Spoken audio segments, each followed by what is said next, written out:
Welcome to another episode of Bloodhouse, the show where we talk about art house horror. I'm your host, Joshua Conkle. And I am your co-host, Drusilla Adams, and we are joined by the fabulous, spectacular director, writer, actor, musician, and all-around lovely, lovely person, Zelda Adams. Oh, Yay! That's such a nice intro. Thank you so much for having me. I'm excited.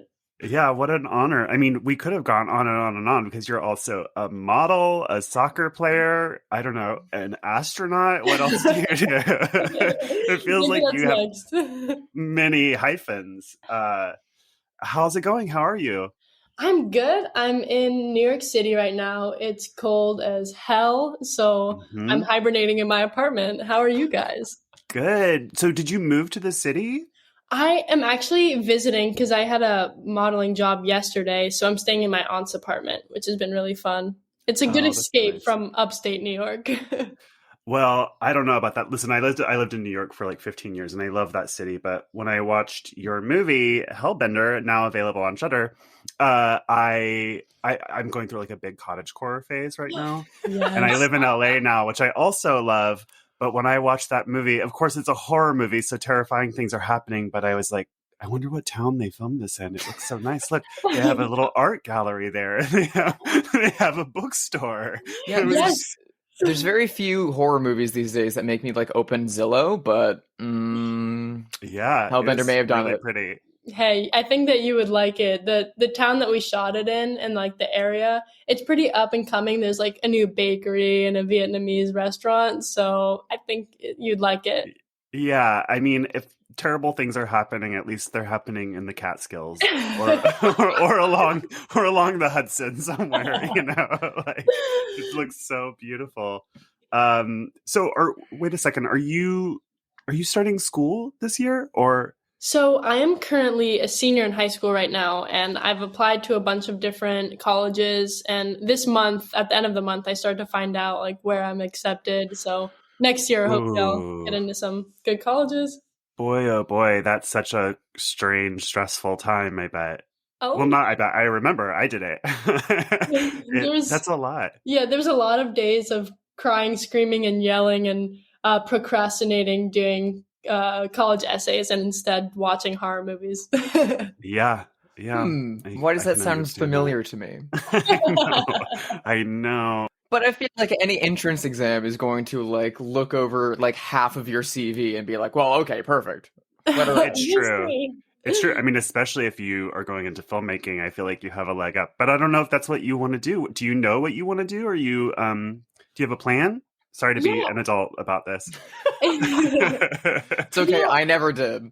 I mean, I would love to go into film because I know that that's what I want to pursue. A lot of people are like, don't go into film. You already know everything. But also living upstate, there's not a lot of people. So I haven't gotten to surround myself with other people my age that are into the same things I'm into. Yeah. So I kind of just want to major in something where I'll like be able to hang out with other people that love the same thing as me. Yeah, I mean, I went to art school for theater because back then I wanted to be an actor. But I come from a small town and I was like, how do I put myself someplace where everyone around me is interested in art and culture? And it was great. I mean, those are some of the happiest years of my life. So, yeah, I feel that. That's great to hear. Modeling has got to be such a good way to make money, too. I mean, I just started, but it's really interesting. And like before I started modeling, I was like worried about like, oh, everyone's going to be jaded and rude and like shameful. But everyone I've met has been so nice, which I'm like, okay, keep this up. I like it. Yeah. I mean, the fashion industry has such a bad reputation for that sort of stuff, but I've always found that to not actually be true at all. Yeah. I really like fashion. And yeah. Speaking of fashion, can I tell a quick story? Something Demented that happened to me this weekend. Please. So if it's Demented, I want it. It's Demented and it involves fashion of a sort. I sit before you wearing head-to-toe Fabletics by Kate Hudson. And the reason is, yesterday I received a package of $2,500 worth of garments from Fabletics. Because, so in early 2020, when all the gyms shut down, I work out, but I'm like not a fitness gay. It's like not my personality to work out, and I don't really care about it or the clothes that come with it. Although I am a clothes horse and I love clothes and style and like looking cute and all that. Anyway, the beginning of the pandemic, there were no gyms. So I was like, I'm going to start running. And so I did some research and found that Fabletics by our friend Kate Hudson has a men's line, and it's really cute and really affordable. It's like a more accessible Lululemon. Okay. So I bought 2 pairs of running shorts that I loved. Cut to 2 years later, I decided I'm trying to save money. So I'm going through credit card statements and I see a $50 charge to Fabletics. And I was like, I don't know what that is. I haven't shopped there in 2 years. So I go to their website and lo and behold, they have a subscription service that I am somehow signed up for. And I have 20 unused credits for Fabletics. So I was like, shit. So I canceled it, obviously, but I had to use these credits. So it was like $2,500 worth of Fabletics for $100 worth of shipping. So it felt like free clothes, although I'd been paying for it in increments over 2 years. But like, so now I have like I have a wardrobe of Fabletics. So I'm just wearing head to toe Fabletics every day. I have to get old clothes out of my wardrobe and cycle in Fabletics somehow. I feel like Fabletics should sponsor the show at this point. It's Demented. I could barely even find 20 things that I wanted from Fabletics. So it's just like, I guess I'll get 5 of this. Or, you know what I mean? Like, now you're set for life. That's pretty lucky. Yeah. Now Kate, if you're listening, we would like to do a sponsor promotion. Yes. Use code word Demented. Yes. Enter promo code Fabletics.com. Yeah. Oh my God. Can you imagine if Fabletics was our first sponsor? Let's do it. Kate, we know you're listening. Iconic. We like Skeleton Key. Let's do it. Yeah. How about you, Drusilla? What have you been up to? Anything of note? I've been, diligently at work. But I've been, watching more movies, finally getting back into my diet of like constantly consuming because I have mental issues. But I mean, well, the thing to talk about is that I finally saw The Batman. Oh. And what's your summary? The Batman is very good. The way I'm distilling it and selling it to my horror friends who are very burnt out on such things, which like justifiably so, is everyone is marketing it as like, this is like if Zodiac and Seven were done with Batman. And while that might be partially true, it's more like if Deep Red was done with Batman. Oh, that sounds good. And I feel like that's a bit more accurate and justifiable, and it's bonkers and so like 15-year-old emo in a way that I deeply, deeply connect to. Oh, hell yes. I thought it was a lot of fun. Paul Dano is amazing. My boyfriend. Yeah, I thought it was great. I have not like gone that hard in on a Batman movie since I was a child watching Batman Forever. So it was good. I have not hooted and hollered in a theater that much since seeing Benedetta. Zelda, did you see The Batman yet?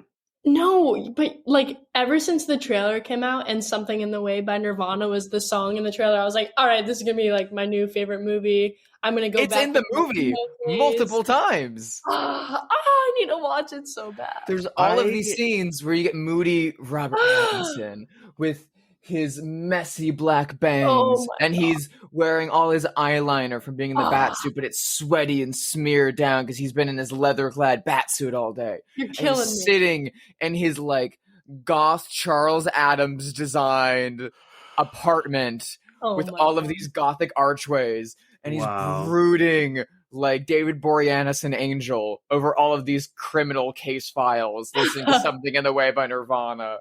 And I just got sent straight back to 1998, and oh my god. That song does things to you. Yeah, that's a great song. I don't really like superhero movies very much, but I have to say I'm feeling the marketing campaign for this movie. I mean, everything about it is sort of calling to me. Yeah, I probably will see it. I haven't seen a superhero movie since probably Wonder Woman. like Oh, years yeah. ago, the first one. And yeah, I saw that by accident because somebody was like, let's go to the movies. I want to see this. And I was like, okay. So Yeah. yeah, I'm not a There's big an fan. overwhelming amount of superhero movies now, but something, if you are into like the Batman marketing, you should see the photo shoot that Robert Pattinson did with GQ, I think. It was Mhm. incredible. Oh, what is it? Did you see it, Drusilla? I I think, did. yeah, it was, It's just weird and horny. It's just weird and horny. yeah, Yeah. and like very colorful. And they do have a lot of plays at like the colors of the Joker, like a lot of purples, reds, and greens. And like Oh, they spiked his hair and like oh, I bleached saw it. the yes. I saw that. That was really cool. Yeah, I did feel like the Joker a lot. yeah. He's obviously such a beautiful human being. And I've heard that he smells bad, but that's okay. I mean, it's part of his charm, like he's a bohemian. I love that he and Kristen Stewart have both like escaped the Twilight universe and done like these really cool things with their careers. It's sort of like they got a ton of money so that they could be like, now I'm just going to do whatever I want for the rest of Oh, my hell life. yeah. And that's Like, such a brilliant move. yeah, when he did The Lighthouse, I was like, what is this? I love it. I love that movie. God, I love that movie. Well, speaking of movies, let's talk about Hellbender, which is now available on Shudder. Written by, directed by, starring one Miss Zelda Adams. You make movies with your family, which is incredible. You and both parents are listed as writers, directors. Your dad has a cameo in the movie. You and your mom star in the movie. Your sister's also in the movie. When did this start? You all making these Adams Family movies together? Yeah, so this started when I was 6 years old. So that was like 2008, 2009. Mm-hmm.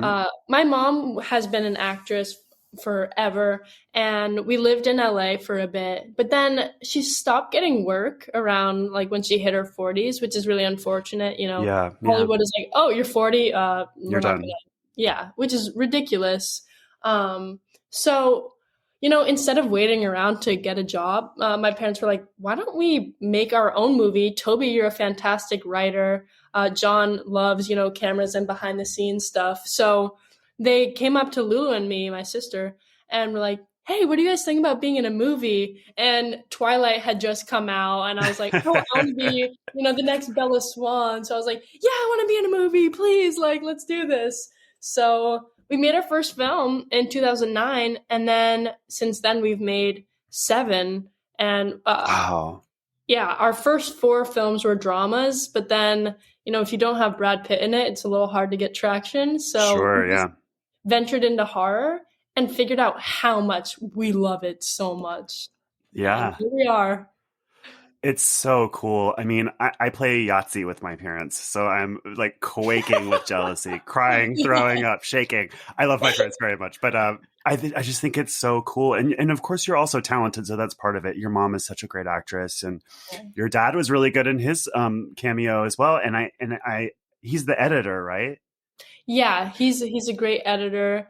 For Hellbender, he was like, just kill me off right in the beginning, and I just want to edit it. Well, I have to say, it's one of the things that elevates the movie so much is a lot of, because you don't have like a budget, right? You're just calling in favors and just using whatever you have on hand. One of the things that really elevated it is the editing. It's so, it's very professional and impressive, and it doesn't feel like a movie that was made for nothing. It feels like a real. I mean, all movies are real movies. I don't mean to sound No, so absolutely, snobby, no, but it exactly. feels like it has a substantial budget. It feels expensive and well thought Thank out and you. excuted. Josh, That's do I have to one ding you for saying elevated twice? Yes, I'm of putting a quarter in our elevated horror jar. We'll all be going to Disneyland because we use the word elevated too much. It's a banned word on our show. Yeah, I mean, how did you make this movie? When it says you're all 3 the writer or all 3 the director, what is your process?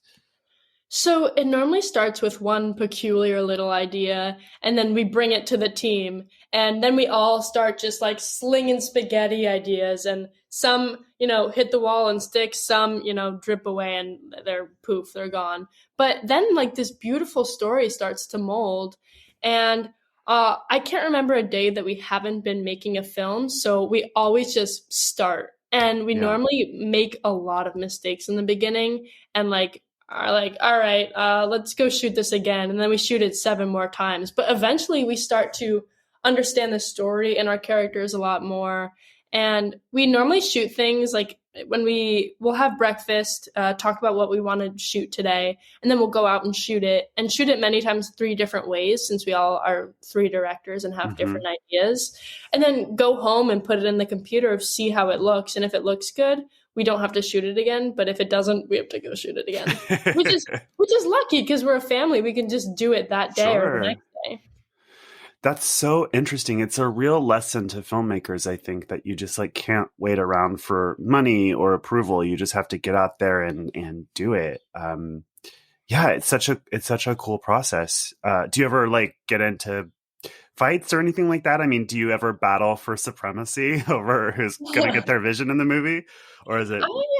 That's a good question. I think most of the time it's a fun competition when we shoot things 3 different ways. Like, oh, I think my angle is going to be better and the one that we're going to use. And then when yours does win, you can, hey, who's the best today? You know what I mean? Yeah. So it's fun. It's not really aggressive. Or is it? You shot this one during pandemic, right? So you had to like follow all these weird safety things. We did. The opening scene was the only one that was shot before COVID, which is lucky because that was the biggest amount. That's the group scene. Yeah. And then COVID started like a week after that and it was shut down. And we originally had this bigger idea where Izzy was going to have like a partner or a romantic interest and like there was going to be a school involved. And then that was like way too big and COVID came around, slapped us in the face and was like, yeah, that's not happening. So it just put us back on a small scale. I mean, I wouldn't have noticed except that I was, researching the movie after I watched it. And I like I saw that the character, your sister was not in your safety pod because she's away at university or something in real life, not in the movie. Mm-hmm. And so you're seen with her at the pool, her character, you're like socially distanced from each other. But it feels really natural. I only know that it was like safety protocol because I read that. It's so clever the way that you did that. I mean, did you have to have like a lot of testing or like, was there like weird precautionary stuff that you had to do? This was like when testing wasn't as abundant yet. We shot this pretty early on in COVID. So when we were shooting together, I was, and I still am a bit of like a COVID freak. So I was like, sorry, Lou, like, I'm not getting close to you. And, like the times that we did, like when I hand her the gift in that one scene, we're both holding our breath, like making that shot like as soon as possible. My sister hated me by the end of that, but it was worth it. Nobody got sick, Yeah. How long what was the timeline of this movie? I mean, how long did it take to shoot, edit, and all that? It took around a year since we shoot within all the seasons, but luckily we shoot as we go. That's one of the fortunes that we can have as a family. We just shoot as we go. And then we normally try to finish it by a certain date so that we can make a bunch of the festivals. Like that's our favorite part of the filmmaking process. Yeah. And so this is on Shudder. Did you get that through like the festival circuit? Then right when we finished our film, we brought it to this group called Yellow Veil and said, hey, we want to work with you. You're a great team. What do you think? And automatically they welcomed us and then hooked us up with Shudder pretty much like right off the bat. And it was so great. It was like we pooped ourselves. We were like, what's going on? This is ridiculous. Shudder is Yellow such a Veil dream is the bomb, and I just have to say I adore Yellow Veil. They do such amazing work, and they are constantly putting out and like searching out the best like indie horror stuff going on right now. So massive love to them. I adore them. And it's so great that we got to have a connection with you through it all. Like Drusilla did our poster, and when she did, we were just like, "Are you kidding?" Like. That was better than we ever could have even imagined. Yeah, Drusilla's exceptionally talented. Everyone knows it, and we should all say it, and it's true. Well, congratulations! Sorry, I died from compliments. I'm not alive anymore. You deserve it all. Congratulations! It's a remarkable achievement. I think Hellbender joins mermaids in the pantheon of great mother-daughter movies. You should all go watch Hellbender on Shudder now. Thank you for getting your share plug in for the day. Yeah, I'm going to do one every week. But this week we are talking about the movie that Zelda chose for us. It is from 2016 when it premiered at the Cannes Film Festival. It's by director Julia Ducournau. It is Raw.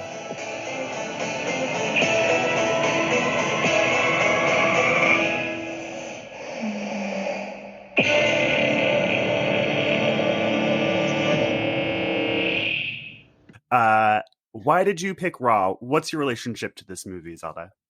So one day in New York City when Raw was released, my mom and I were just like walking around, and one of our favorite activities is to just go into a movie theater and watch a movie that we know nothing about. We were like, oh, Raw, that seems cool. Let's just go in and see what it is.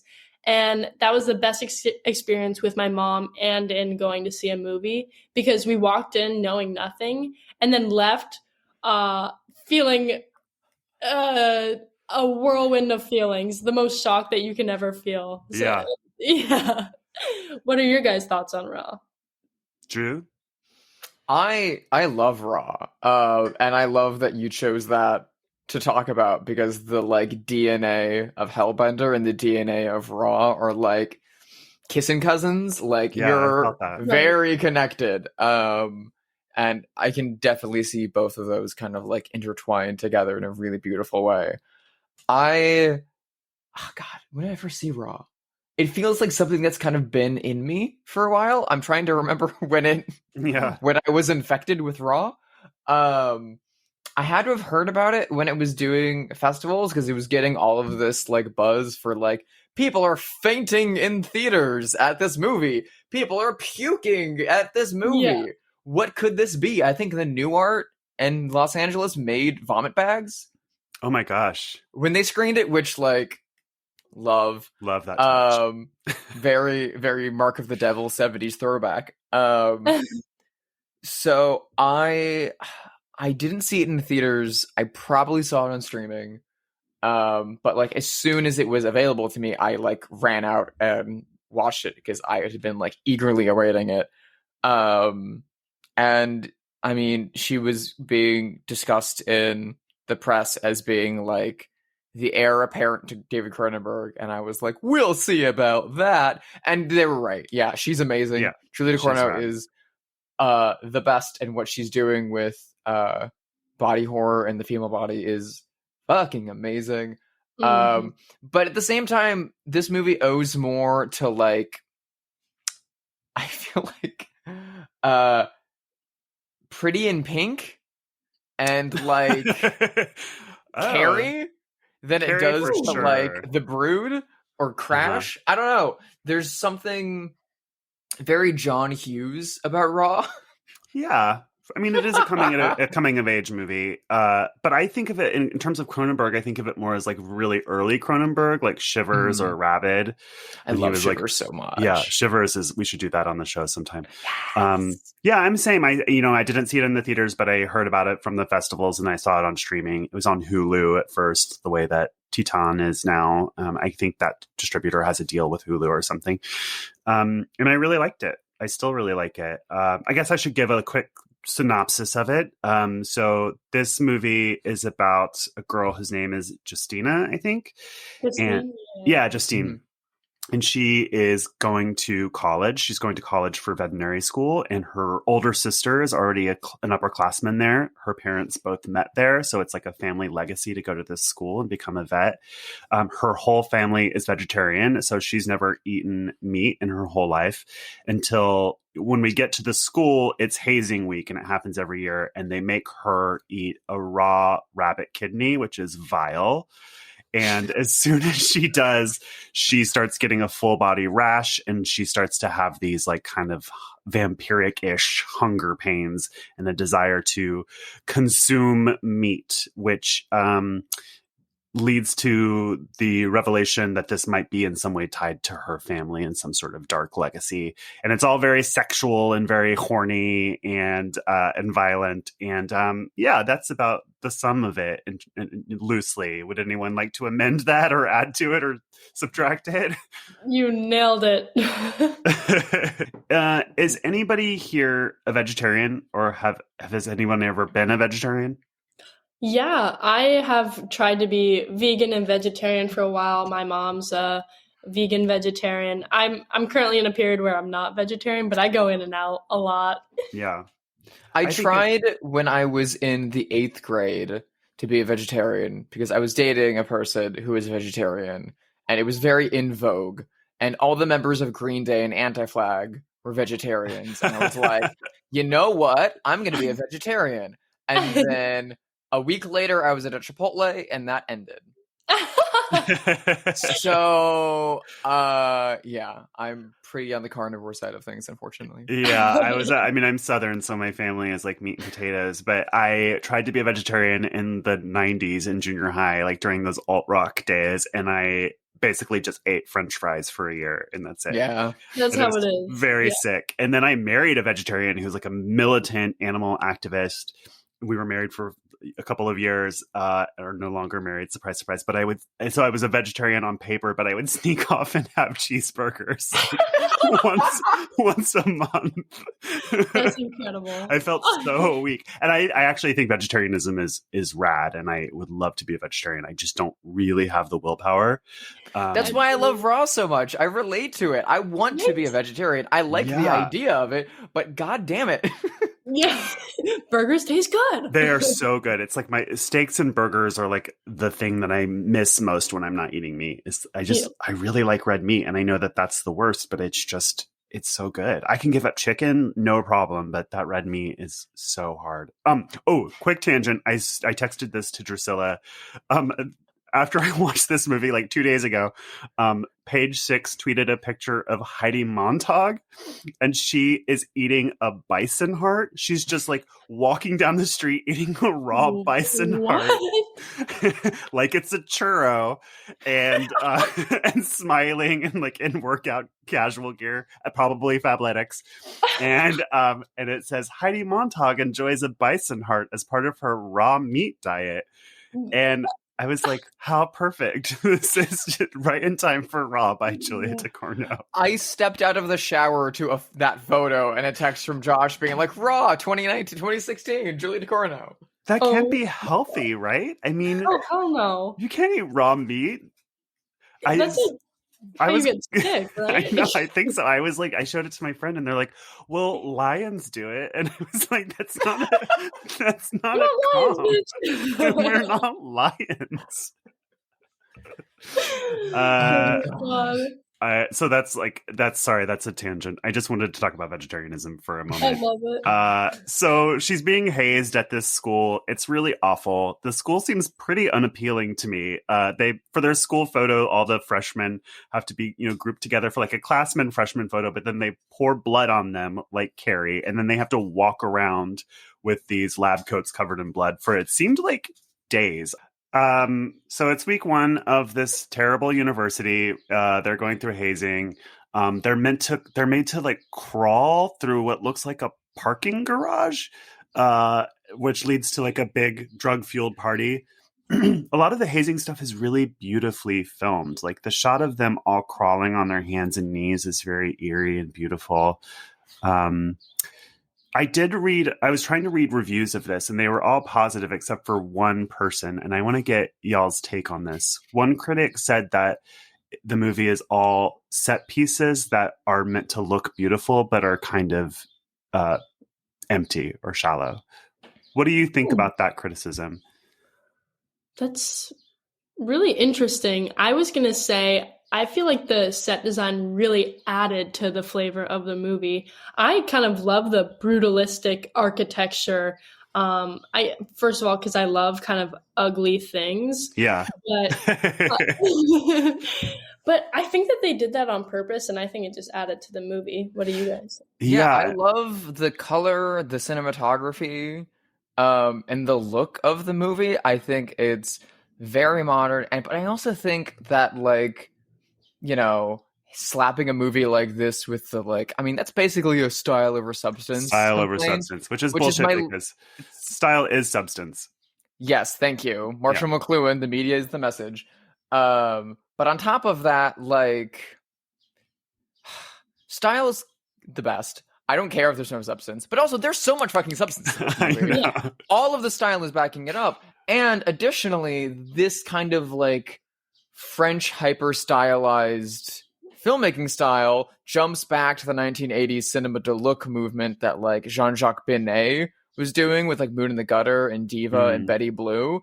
And those movies got hit with the exact same flags all the time. And they're wrong. That style of filmmaking is the best. I'm obsessed with it. Me too. You need to have style to emphasize your substance and vice versa. And that's exactly what this movie does. It comments on the beauty and the ugliness of herself, and at the same time, and the whole movie is about female sexuality in the way that it's, you know, perceived as being monstrous. Oh, that's such a good way of putting it. Yeah. I think there's a particular kind of person, and not just critic, but just person, who wants a movie or anything really to just be stripped away of all of its artifices and supposed pretenses. I'm not that kind of person, and Drusilla, I know that you're not either. I like style, but there's like a particular kind of intellectual viewer who's like never gonna like Wes Anderson or Tim Burton or somebody like that. You know what? They want everything just stripped away and sort of minimalism, but make it movies. So here's a tangent, but it's important and connected to this. Last night, I showed a friend Cecil B. Demented for the first time. Okay. Which, if you don't know, is John Waters' film about guerrilla filmmaking taken to the like utmost degree of guerrilla warfare. It's a delight. It's great. And the entire time I watch that movie, I'm just like, ugh, I want to do that. I want to be in Cecil B. Demented's crew. I'm obsessed with that. I want to make out with Michael Shannon with a Fassbinder tattoo. This is all amazing. I just want to be goth Maggie Gyllenhaal. Like, perfect. Awesome. But the thing that I always forget about in that movie is that Cecil B. Demented's whole thing is destroying cinema artifice and stripping back style and getting like neo-realist style filmmaking with these crazy like explosions and stuff like that. But that's movies I don't like. Like, I don't like Cassavetes that much. I don't like those things that are all like strip it back, get naturalism, like Dogma 95 kind of thing. Yeah, I don't like that kind of stuff. And so it's weird that I love that idea and I love that like rambunctious, like fuck you kind of filmmaking. But the opposite side of things is like John Waters movies aren't like that.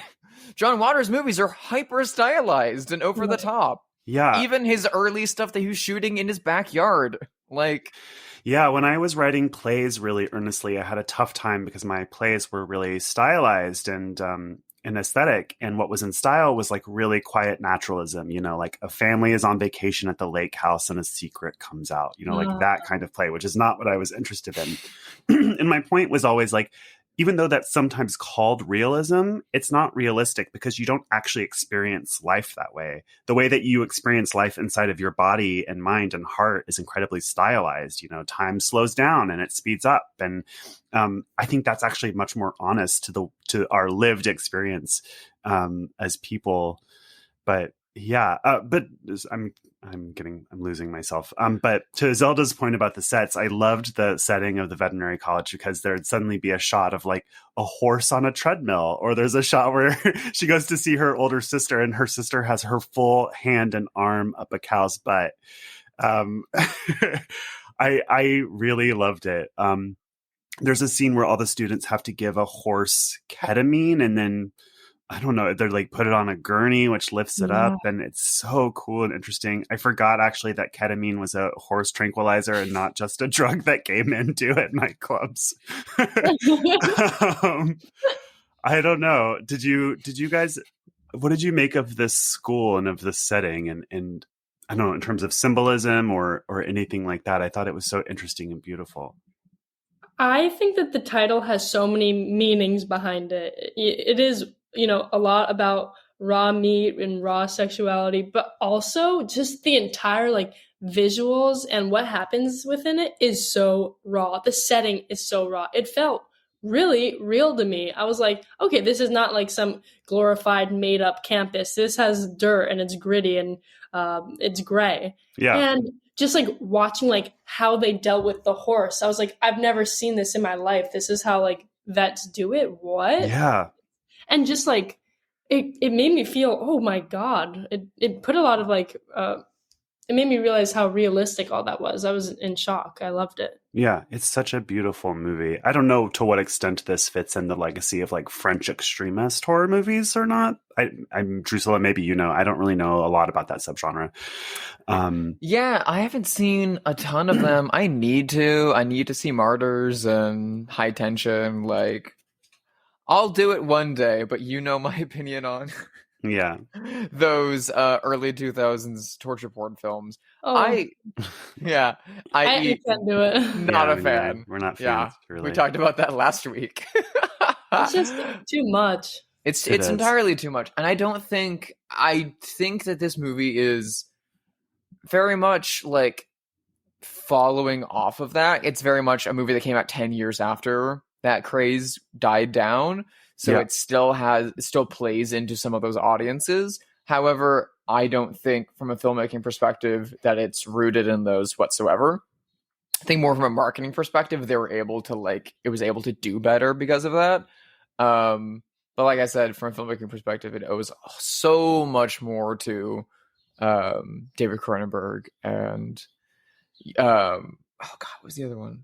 There was something very specific that I thought of and then I forgot about. John Hughes.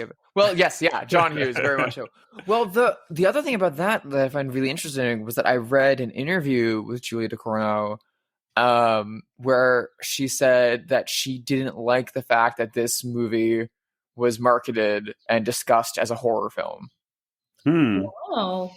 Interesting, right? That is interesting. Yeah. She said that it was more of a coming of age film and more of a comedy. You know what? I love her. I think I love her. I love her too. I don't know about the comedy aspect.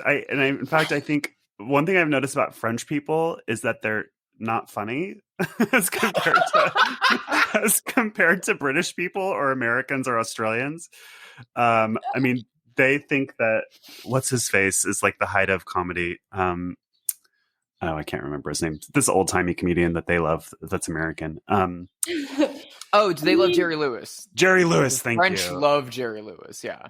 I've never seen a good French comedy, but sorry, Zelda, go ahead. That's a good point. I don't think I have either. No, because there aren't any. But go on.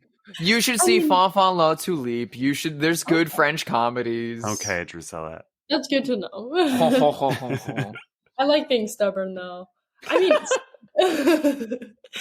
I mean, some of the comedy is pretty dark, though. Like when her sister's waxing her and it gets stuck. I was like, that's true. You're right. I'm cringing so hard I actually need to laugh because I think I'd be so in pain I'd be laughing in this situation. It was so fucked up. That's such a good scene because there's so much horrible stuff in this movie, and arguably the most squeamish moment is when her sister is giving her a Brazilian wax. So there's like a close-up of her privates in underwear, so you don't see her vagina or anything like that, but she has pubes on either side and she's getting a wax and the wax gets stuck and it's horrible. It's like worse than anything I've seen in Saw or Hostel. It's so awful. God, that scene is so great because it leads to her sister in a weird way losing a finger, which then is the turning point of the movie because her sister passes out from shock. There's blood everywhere. Their dog is lapping up the blood, and Justine eats the finger, and it's because she just like can't help herself. It's such a good moment, and she's snacking on it like it's a Slim Jim. It's beautiful. It's so good. And then it's interesting because her sister wakes up and knows what's happening, kind of, I think was my takeaway, which is such a good change. It's like you don't see that coming. You think that her sister's going to be a victim, but turns out her sister is, I think this movie is not super clear on what the deal with the family is, in my opinion. But her sister tries to help her.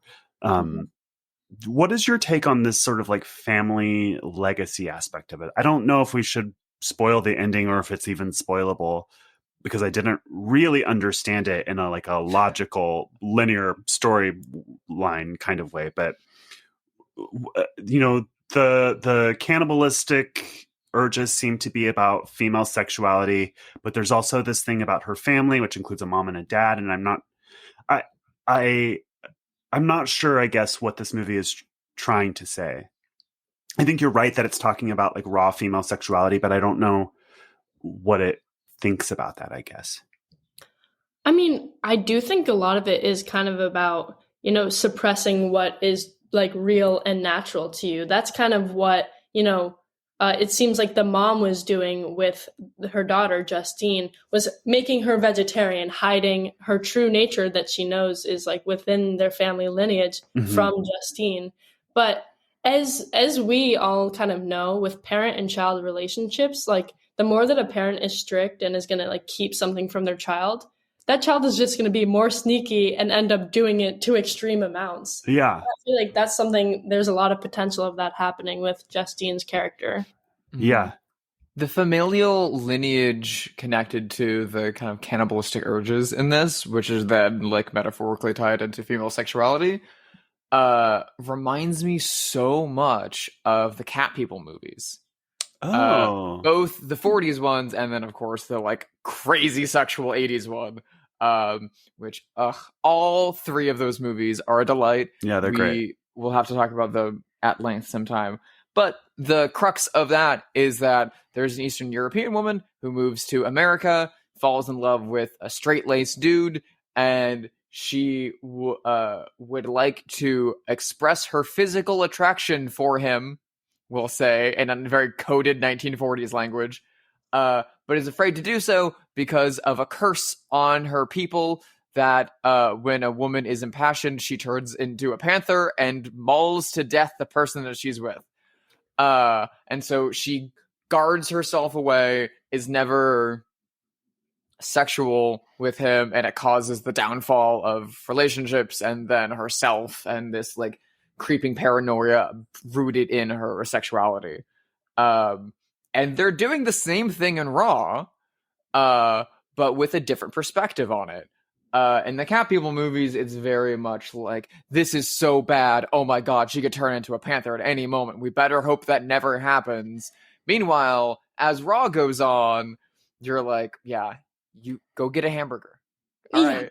Yeah. Go bite your arm mid-sex. Come on. Bite him. No, don't bite yourself. Bite him. And then what I find so beautiful about the ending, and I'll talk about it in vague terms if you want to keep it veiled, but like I said, I don't think it's that like spoilable. No.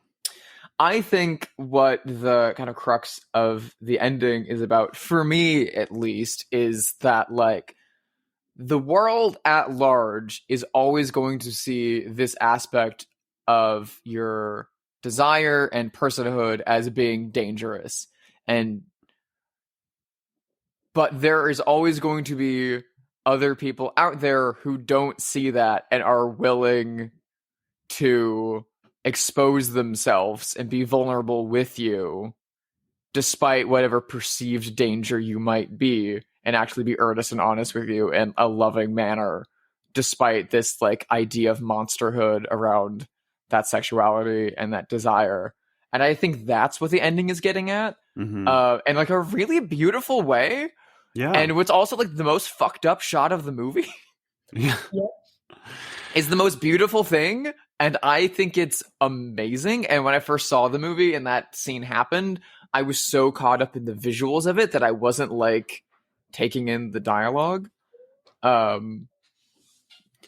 so watching it a second time really helped. Yeah, I mean, her sexuality is like sort of tied to her monsterdom, right? Like the character is a virgin when she gets to school, and for instance, she has this hot gay roommate who we should talk about. His name is Adrian. He's incredibly beautiful. And there's a scene where he's playing basketball shirtless, and she's watching him, and the camera really lingers on him, sort of gay male gaze style.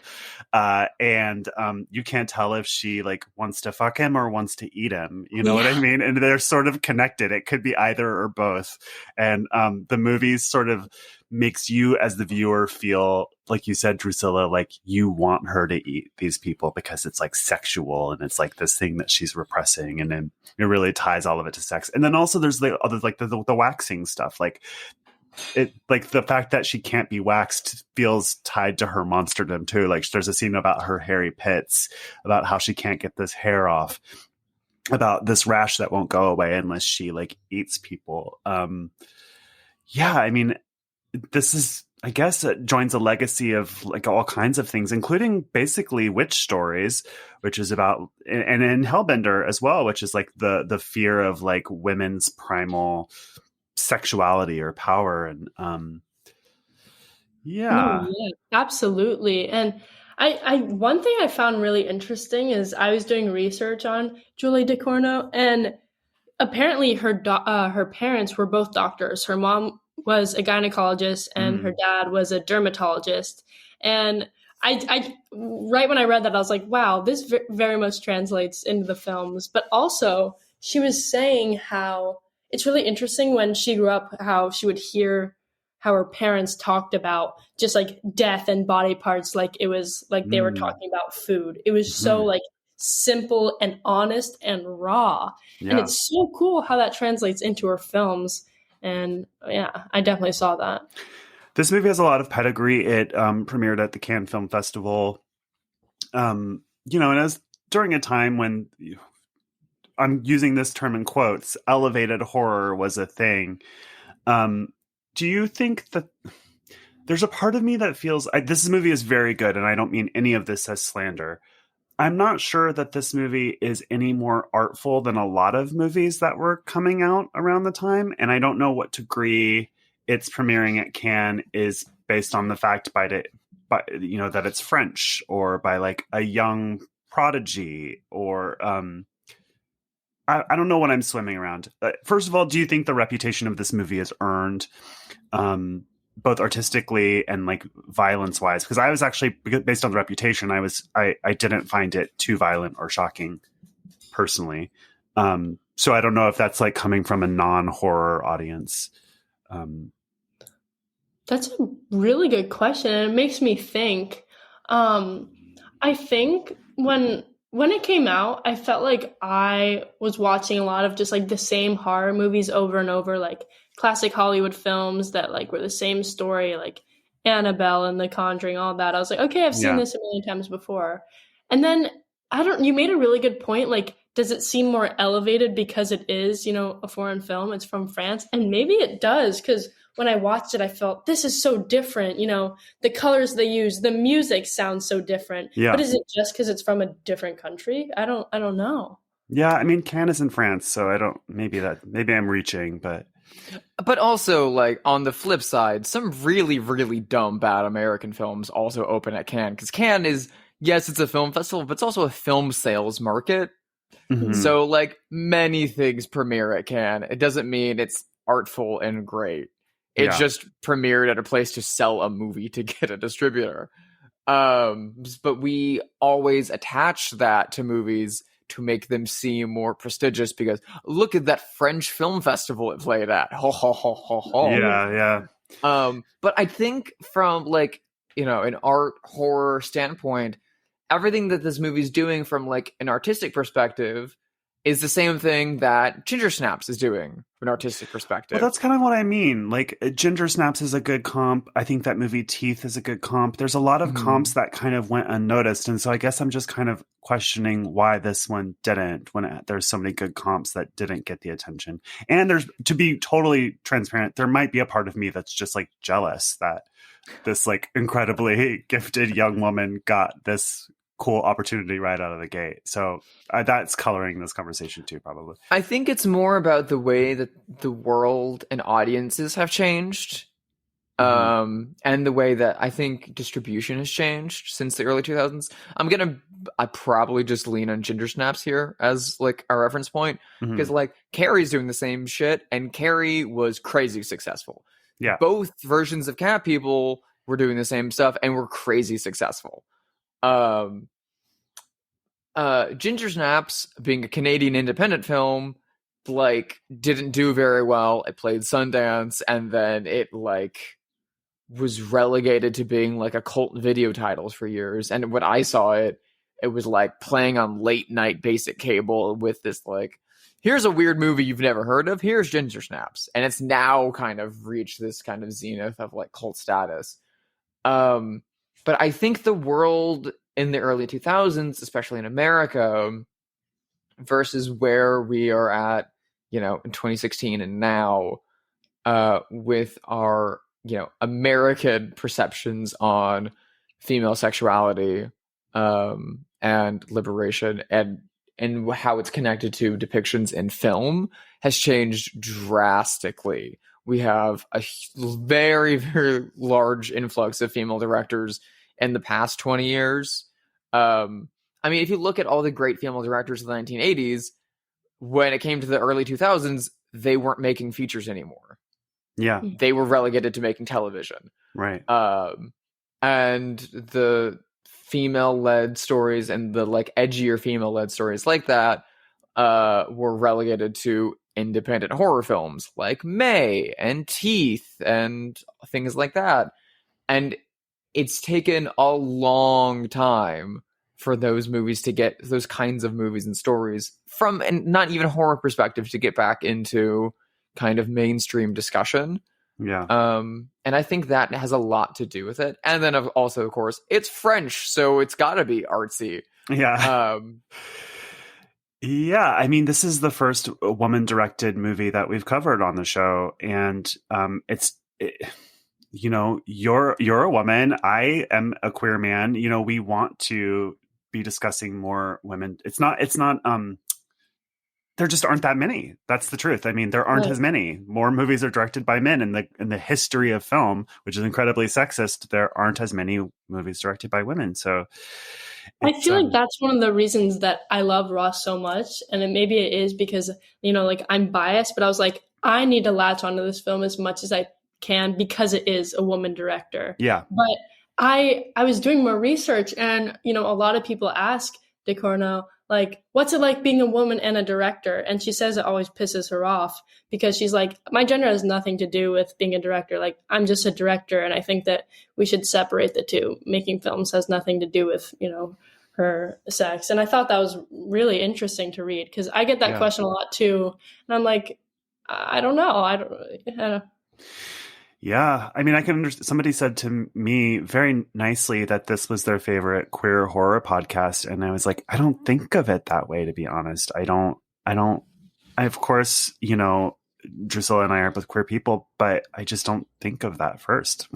Frankly, I don't think of my identity in terms of basically anything.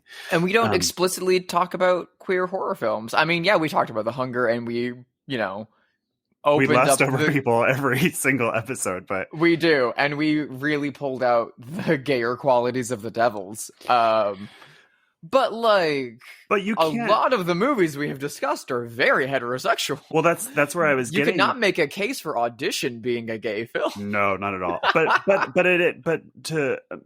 But there is a point I was getting to, which is like at a certain point, there are aspects of your personality that are front and foremost, whether you want them to be or not. And whatever she may say, there are a lot of aspects to this movie that I'm not sure a man would have written in or directed. That, like, there's a scene where she's vomiting in the girls' room, and then a girl next to her says, you know, it comes out easier if you use 2 fingers. So it's talking about bulimia. There's another scene, a horrifying scene, and something that people were very afraid of in the 2010s, the 2000s and 2010s, where she finds that there's been a video made of her at a party doing something really upsetting that's been going around school. I'm not sure that a man would have written those into the movie.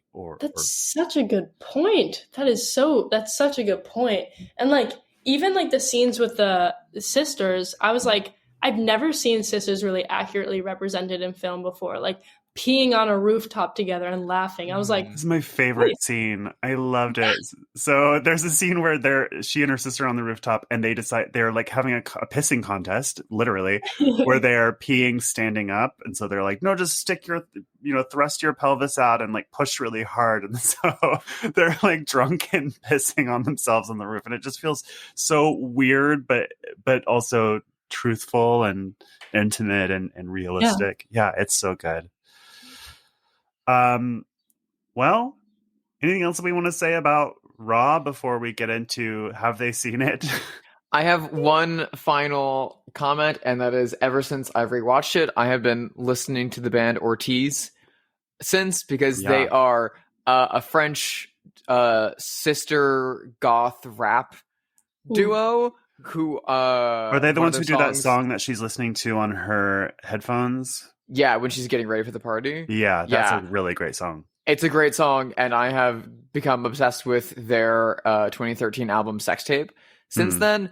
Also, a French twin sister goth group that their album is called Sex Tape, and they frequently market their work with like pseudo-incestual lesbian like photo shoots.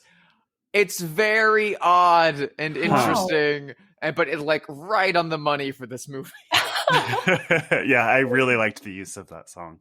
Yeah, they're amazing. I love them. So now we play Have They Seen It, the show where we speculate wildly whether notable figures have seen the feature that we're talking about. I'll go first. I want to know if Fabletics founder and CEO Kate Hudson has seen Raw. I don't think so, but I think that there's been many nights when she's at home in her gorgeous, gorgeous house, which I assume has a lot of glass. It's in Venice, and it's made entirely of glass. Yeah, where she's there late at night. She's on her second glass of white wine, and she's flicking through Hulu, and she probably saw the thumbnail key art, which is a gorgeous poster. Yeah, beautiful. And thought, maybe tonight, and then decided, and then as soon as it opened up and she saw that it was going to be subtitled, she probably went, no. I'm too drunk to read subtitles tonight. See, I feel like she was at Cannes that year, but just didn't see this movie. Also possible. Yeah. You know what? I think that she's going to see it after listening to this podcast and giving you guys a sponsorship. Yeah. Kate Hudson, why aren't you sponsoring Bloodhouse yet? Kate Hudson, you would love Raw. Sponsor Bloodhouse, you coward. Zelda, do you have anyone? Absolutely. I was wondering if Queen Elizabeth would have watched Raw. Oh my God. I would be shocked. A lot of people think that she's secretly dead right now. I've been encountering this because she's in poor health. I'm not sure if that's true. I know that she hasn't seen this. I think it would kill her absolutely if she did. I'm just imagining whenever they do have like a royal premiere of a British film, like whenever there's a new James Bond movie or something, they always have like, they show it at a beautiful theater. They have the royals come out and they kiss the hands of the actors and they meet them and all that stuff. And then the royals sit in a box and they watch the movie from there, maybe with like Pierce Brosnan or someone there with them. Yeah. And I'm just trying to imagine the Queen watching this movie and then afterwards having to walk down the aisle and shake the hands of Julia Ducournau and all the actresses from the film and look them in the eyes after. Do you think that the Queen ever just like watches a movie on her laptop in bed like we do? Like, I can't imagine that somehow. I don't think she knows how to use a laptop. Like, I can't imagine her. That's pretty. Logging into Hulu is like absurd to think about. Oh my God. Why do I want to hack her account now and see like what she's been watching? What if she's only been watching like The Queen? Let's see if the tea is real. Like... Yeah, she's like watching Spencer starring Kristen Stewart. With a huge bucket of popcorn. Oh yeah. I like to think that Queen Elizabeth has a massive Laserdisc collection still, and that is her preferred format. She has not changed since the late 80s. She has a Laserdisc of Tootsie, and that is her favorite movie. I feel like, oh God, she would love Tootsie. I bet. I think she's somebody who likes yeast on her popcorn, which is like a thing that I do not like. I'm a purist. I like butter, I like salt, and that's it. So when people are like, put a little Parmesan on there, put some chili peppers on there, I'm like, get the fuck out of here with that. Popcorn? I don't think so, honey. Popcorn is popcorn, butter, salt. That's it. That's true. I also look down my nose at people who eat kettle corn. However, I'm about to say something that will get me potentially permanently thrown off my own podcast.